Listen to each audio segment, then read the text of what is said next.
Hey everyone, this is Dr. Ryan at Primal Chiropractic and Primal Elite Fitness. And for our November video blog, we're going to be going over our top 5 most dangerous exercises that we see done at the gym. Whether it's the chiropractic side or the gym side, one of our main objectives is to do no harm. So we want to give you some great alternatives to these movements and also give you the client and patient education on why these movements are not good and why you should avoid them at all costs. We're going to get right into it with our first movement, which is the sit-up.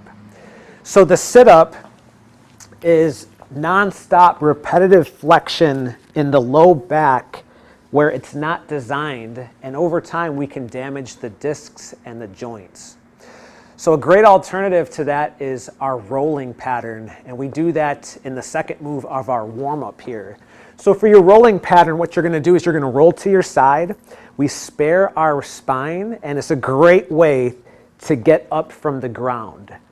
Once we get to what's called the low oblique pattern, we can get to the high oblique pattern, and then from here it's more of a get up to get to the standing position, and we've done that without moving the back, and we've spared our spine. The second exercise is very similar to the sit-up, and it's the crunch. So again, we want to avoid this movement, and again, it's repetitive flexion of the upper back now. When you think about it, we are flexion-dominant creatures as humans. We're on computers, we're in a chair. When we get lazy, we slouch and we round. So why are we grooving that pattern even more when we need more of the opposite? A safe alternative, you can either grab a kettlebell or you can just use your body weight, and it's a dead bug movement. So we're working the same muscles, we're just sparing our spine again. If you want to engage more of the upper abs, you can do a pullover motion with it. And again, no movement in the spine, even though we're engaging the core just as much as the sit-up.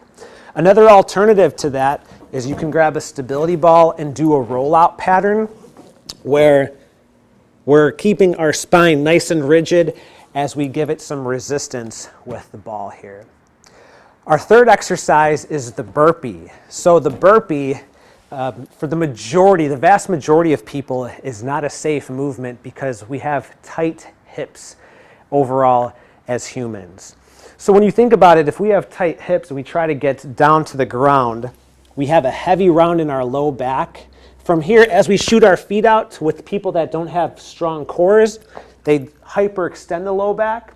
When they get their feet back in outside of the hands, we go into this heavy rounded position, and then we jump up. And typically people are doing 20 to 50 repetitions of this in a row, which can be very demanding on the back. A great alternative to this is what's called a thruster. So it's basically just a squat to press.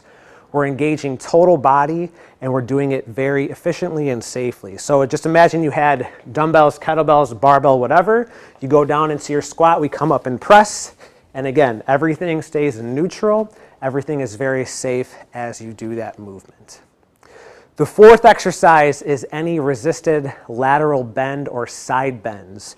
So typically you'll see people with dumbbells or plates, and they'll get into a heavy bend to the side, which can be very damaging to the back over time. And a great alternative is getting yourself in a very similar startup position, and we just grab a very heavy dumbbell here, and we call it a suitcase carry or a suitcase walk. So we keep mainly good posture, standing nice and upright, and we just walk. So the weight is trying to bend us, but we don't allow that to happen, which stimulates the exact same core muscles, but now we're just not cranking on our spine throughout the process. Last exercise that we see a lot in other facilities is the Kipping Pullup. I'm not going to demonstrate it just because it's pretty damaging to the shoulder joint, but basically it's a swinging pull-up where we use body momentum to get ourselves up to the bar. So again, a safe alternative is just using some bands and going with a band-assisted pull-up to allow ourselves to keep strict form going up and down. Or you can also use a TRX to just mimic that vertical pulling motion, and you can use your legs on the ground to help assist going up and down. So hopefully, if you were doing any of these exercises, you'll realize that they're not the safest for our bodies. You can go with some of these alternative movements to keep a nice, strong, and resilient core. Give them a shot. If you have any questions, please reach out to us.